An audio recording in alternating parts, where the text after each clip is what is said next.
Zach Fucale to the KHL.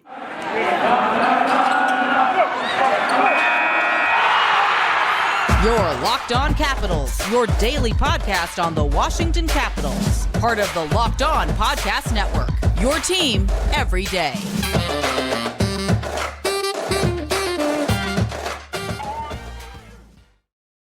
Well, hello and welcome into this edition of Locked On Capitals. I'm so glad you decided to join me today.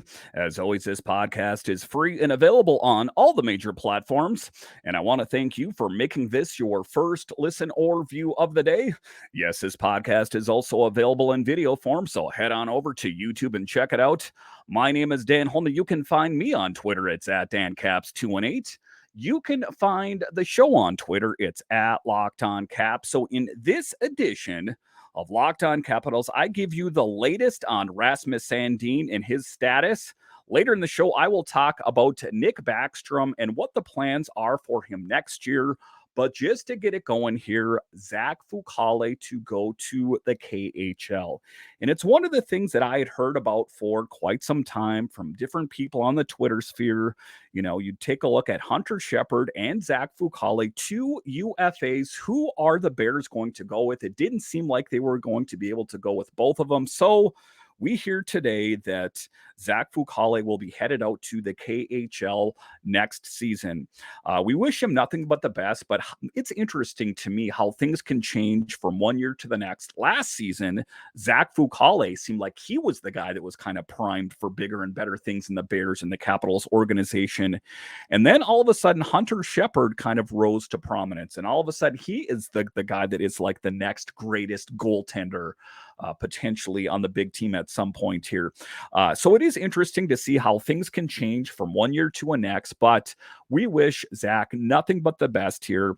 Fucale has been considering a move overseas for a while and will officially sign when the Capitals contract expires per Traktor general manager Alexei Volkov.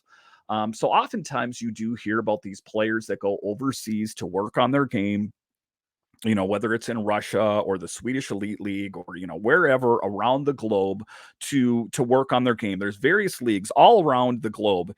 And in this case, he's going to try to work on his game over in Russia. And, you know, good on him for doing that. If he can, improve himself to be a better hockey player. And then, you know, I would assume try to come back to the National Hockey League at some point. I think that is probably what he is hoping for. The GM for the Traktor says Alexei Volkov told Sports 24 on Monday that Fucale has been looking to play overseas for a while and that Fucale believes that he can excel and take the most of the new opportunity, this story in the hockey news. So interesting thing coming to light as I was getting ready for the show tonight. I wasn't, sure, what was going to happen. Then all of a sudden this popped up in the news feed and I'm like, well, it finally happened. I think that ultimately, in this article here, they're saying that he had been eyeing it for some time, but I think that, what it was is that Zach, kind of saw the writing on the walls. He saw that, everything was kind of going in the direction of Hunter Shepard and that they were both unrestricted free agents and that there was going to be an odd man out. He just didn't, wait for it to happen. He made the decision kind of similar to Peter Laviolette, I think, leaving the Capitals organization. He knew what was coming here. He's a qualified goaltender who has been considering the possibility of continuing his career in the AHL. Volkov said here he wants to find a new motivation for himself to improve his play on a day-to-day basis. And, ultimately, I don't think that there's any real issues with Fucale's play, but I think that he wants to jumpstart his career. And he has been playing in the AHL for some time here and, has been a really great goaltender in the Capitals organization, primarily down in Hershey. They're just doing a really great job. So I will be, sad to see the Caps move on from him. I had bigger plans. I mean, even before the Caps made a splash last offseason and got Darcy Kemper and Charlie Lindgren, I kind of pegged Fucale to be maybe the backup goalie before they signed Charlie Lindgren. That's how hyped I was on him last year. But it just seems that, he's had a bit of misfortune here and there. And Hunter Shepard has just been playing lights out. So, I mean, you can't go based on, previous glories. You have to go with who is the best option right now. And for the Caps and the Bears, it seems like they are going in the direction of Hunter Shepard. And again, I think that Fucale saw that the writing was on the walls there. The Traktor plans to officially announce the deal per Fucale's run is done, and after receives permission from Washington to announce the signing before his 2-year NHL contract officially expires on July 1st. Yes, free agency. I do think it is going to be an interesting time all around the NHL, as I think that there's going to be a lot of moving pieces. I think that some of them the Caps fans will be happy with, potentially some they might be disappointed in, and I hope a trade out there that the Caps aren't, their Cap fans aren't really disappointed in. But it is going to be interesting to see the movement that takes place. But, July 1st, mark it down on your calendar. It is going to be a busy time around the NHL and the Capitals, I do believe. The Quebec native first signed with his first team in 2020 and impressed in 11 games for Hershey. In 2020-21, going 9-2 with a .932 save percentage. He earned a 2-year extension and got 4 games up with Washington, going 1-1-1 with a .924 save percentage and a shutout in his NHL debut. That was one of the things that captivated me about Zach Fucale. Kind of when I first started to see Braden Holtby rise to prominence, as this guy came up from Hershey and just kind of took the Caps team by storm.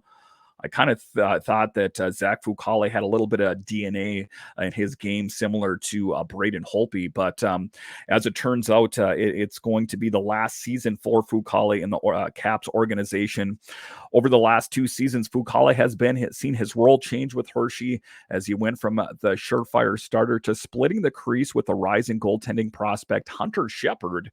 Shepard has since taken over the reins and shown that he can be a full-time starter, and he also passed Fucale on the depth chart. So kind of a tough thing, a bitter pill to swallow. Eating a little big helping of humble pie there is sometimes a little bit difficult, but he is having the right attitude. He's like, it's not working for me here. Let's try take that snow globe and shake it up a little bit and see what my fortunes are over in the KHL.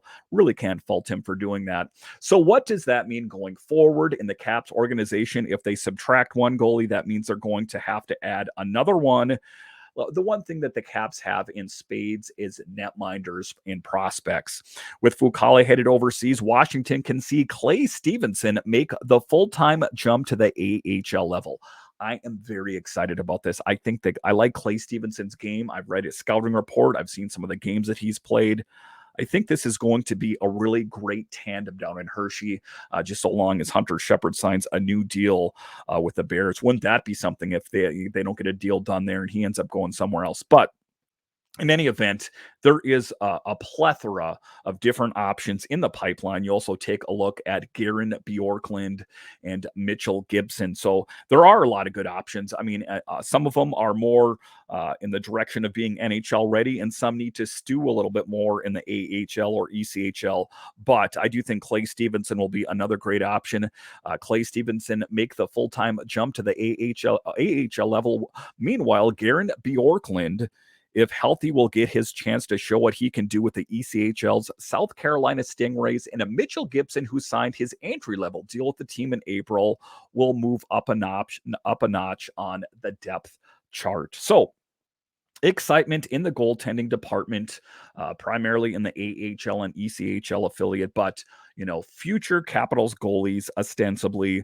So it is an exciting prospect to think about. But ultimately, like I say, you can't fault Zach Fucale for wanting to work on his game and try to, you only get one chance at doing this. And he sees himself getting older. I think he wants to make the most of his opportunity. All right, coming up here, we will talk about Nick Backstrom and ultimately where does he fit in with the Capitals. We'll talk about Nick coming up.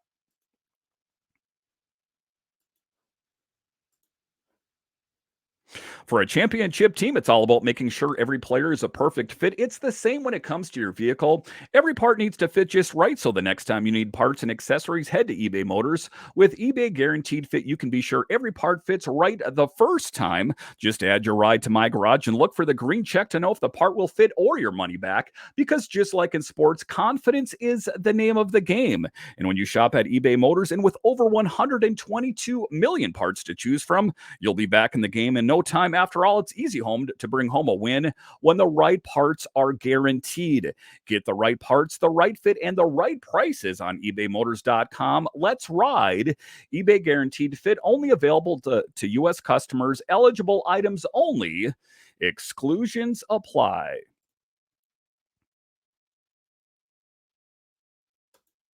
All right, welcome back into this edition of Locked On Capitals, part of the Locked On Podcast Network, your team every day. Make sure and subscribe or follow Locked On Capitals wherever you find your podcasts and on YouTube. I have a lot of great guests lined up for you guys this summer, and I have you covered when it comes to free agency and the draft. So subscribe to Locked On Capitals today.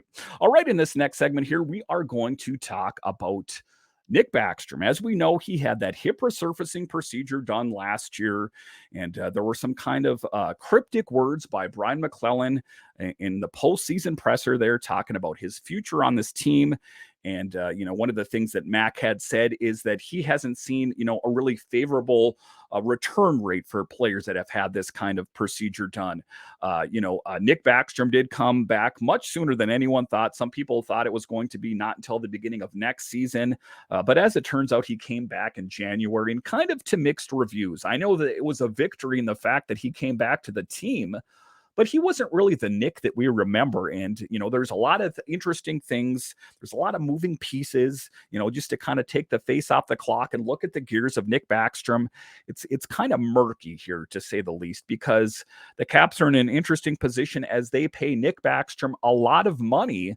And where's he ultimately going to fit in? Is he going to be that top line center, second line center? Are they going to pay him that much money to be a third line center? And then you also take a look at, his history and, what he's done for Alex Ovechkin. It's not an easy piece to move if they come to that decision. And I don't want to jump the gun. He might come into camp and just totally kill it. But the latest on Nick Backstrom, as we talk about here, Caps forward Nick Backstrom had pulled off what some had thought to be an impossible last season, returning to full-time NHL action after undergoing hip resurfacing surgery. And while it wasn't the cleanest comeback, Backstrom said confidently on breakdown day that a full offseason of training would work wonders. GM Brian Maclellan wasn't exactly sold in, but now he's changed his tune.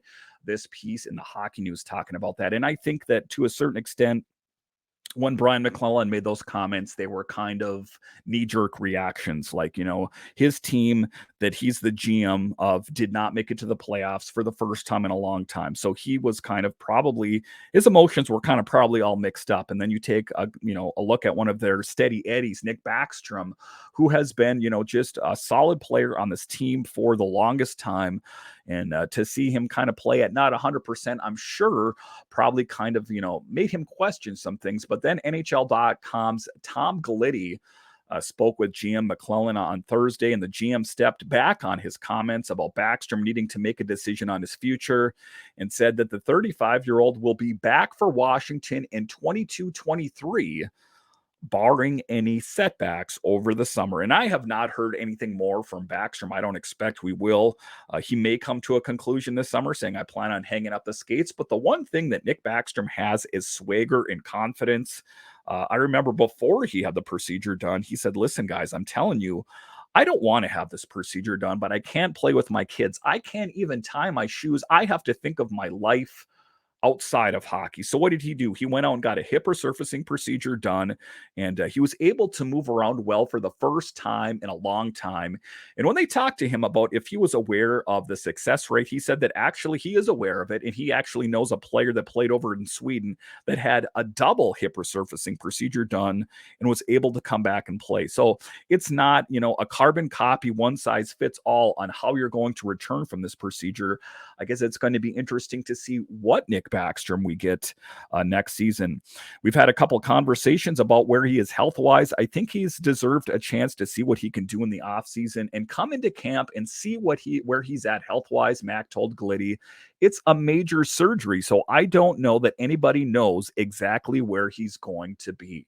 So I think where Mac's head is at is he is just going to look at this through a positive lens. He's not going to make any rash decisions and say, he's done. He's either going to come into camp at 100% or he's going to be hitting the bricks. I don't think that's the case. I think they're going to give Nick Backstrom the benefit of the doubt. I think he deserves the benefit of the doubt. And, there's a lot of talk about could he potentially be a trade option.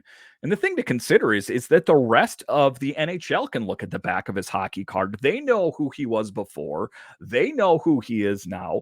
They know what kind of procedure he had done. It's not like another NHL team is going to try to trade for him with blinders on. They're not crazy. To get a maximum return on someone like Backstrom, they probably should have done that years ago. I know that is a crazy thing to think about. But you got to kind of know that every player out there is going to, get to some sort of decline. And we've seen that with Oshie. We saw that with Eller when he was here. These guys are getting older, and it's not the Rock the Red era that we remember from 2018. So some tough questions. I'm not ready to put the nail in the coffin of Nick Backstrom on the Capitals, but I am proceeding with caution, I guess I would say, in my thoughts on where he fits into this team. But I am trying to be optimistic. Again, I know what he brings to this team. And for me, that's what it's about, giving him the benefit of the doubt for what he's done for this team for so many years, and just a really positive guy to have on the team. Mac was somewhat blunt when asked about Backstrom's performance following his resurfacing, and as he saw marginal improvement, wasn't sure if Backstrom was going to progress much further. That's major surgery, Max said in April. I think it's frustrating in that I don't know how much better it gets. I haven't seen any other players do it, recover, and get back to the level they thought they were going to be before. I don't know where that he ends up after off-season training. He's going to have to make a decision on his career where he thinks he's at. Those were his comments back in April. And like they say here, he kind of, stepped back those comments a little bit. In 35 games this past season, Backstrom picked up 21 points. While he lacked speed and struggled at times, he appeared to start to get into rhythm and showed that he can still at least be a 40-plus point player and key playmaker on the man advantage. So again, it's going to be interesting to see what Nick Backstrom shows up into camp. What is his training looking like? They talk about in this article here, it does appear that there has been some talking going between Mac and Backstrom that kind of made Mac change his tune a little bit. So maybe things are progressing better than anyone thought. There is all kinds of improvements in medicine and surgery. So again, as a Caps fan, I'm keeping my fingers crossed that we will get the Nick Backstrom that we had before and just really help this Caps team make another push for a Stanley Cup. All right, coming up here, we will talk about the latest with Rasmus Sandin. Yes, the Caps went out and picked up a big name, Rasmus Sandin, and then he got potentially injured. What is the outlook for Rasmus Sandin? We'll talk about him coming up.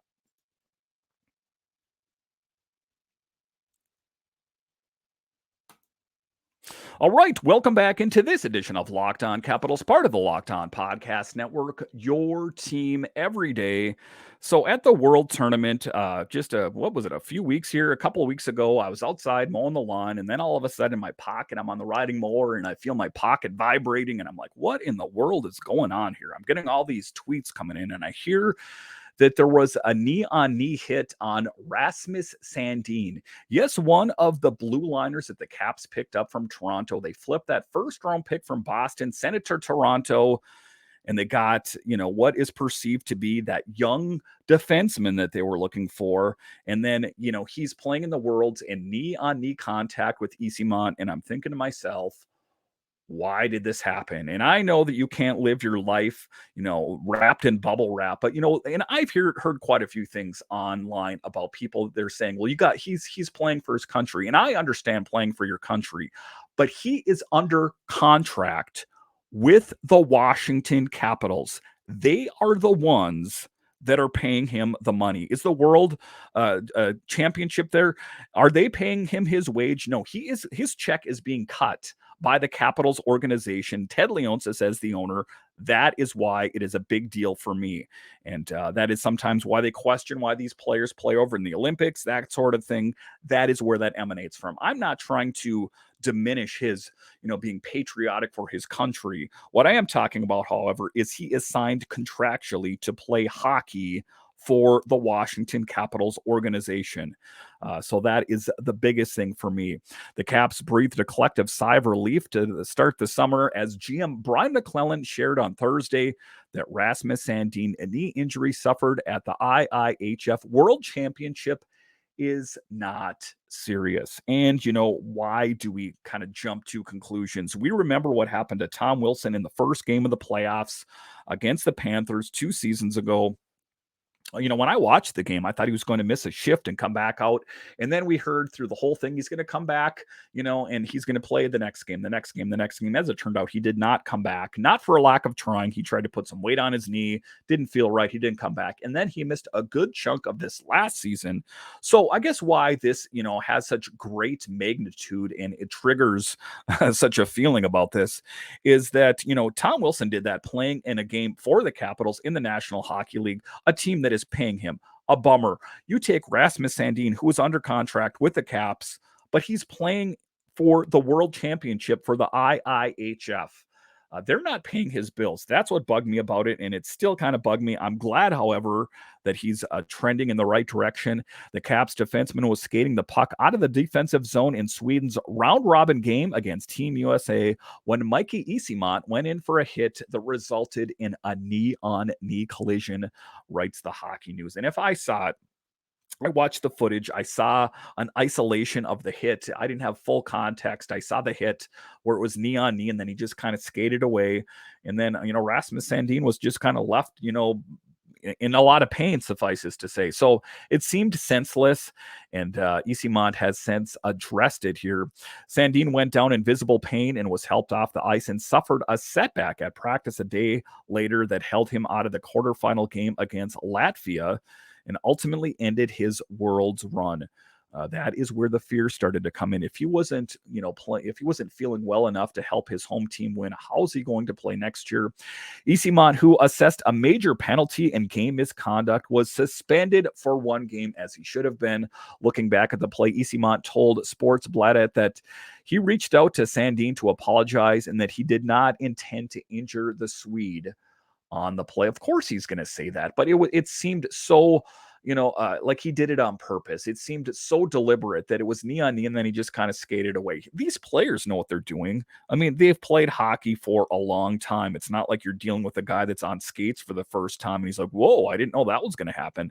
Most of these guys have been on skates since they've been learning, since they've been walking. So it's not something new like, wow, I didn't know that was going to come. I really don't buy what Eyssimont is selling. I hate to see someone get hurt, and I hate to be the person who causes it. The Tampa Bay Lightning forward said, the situation is part of hockey. I've never tried to hurt anyone in my career. I'm not messing around on the ice. Whatever. That sounds like something that's written by a PR person. Eyssimont also explained that it all happened fast and that his only intention was to have an intense shift.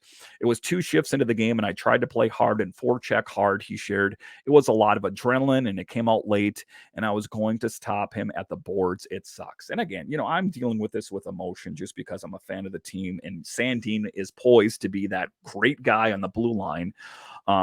As it turns out, it seems like he's going to be okay. So, all is clear as far as we know right now. But for a moment there, it looked pretty doom and gloom. Eyssimont added that he and Sandin had a good conversation, and he was happy to hear that the injury wasn't as severe as initially thought. I wish him all the best and that he can rehabilitate quickly. He's obviously a fantastic player, and I hope to see him on the ice again soon. The 23-year-old was traded to the Caps back in February and broke out with 15 points in 19 games. That is the big thing. And he played well overall. There was a couple gaffes in his defense, but all things considered, I'm hyped for Rasmus Sandin on the Caps and what he brings to this team potentially. What we saw in a small sample size is promising, and I hope that we can see more of that from him in the future. All right, once again, I want to thank you for joining me on this edition of Locked On Capitals. And are you a fan of DC sports? Well, Locked On has got you covered, as there's Locked On Nationals, Commanders, and Wizards. And also, if you're following the Stanley Cup, well, we got you covered on that as well. Locked On NHL has podcasts 5 days a week on your podcatcher of choice and on YouTube. So head on over to Locked On NHL. All right, my name is Dan Homey of Locked On Capitals, where it is your team every day. And I'll talk to you again next time.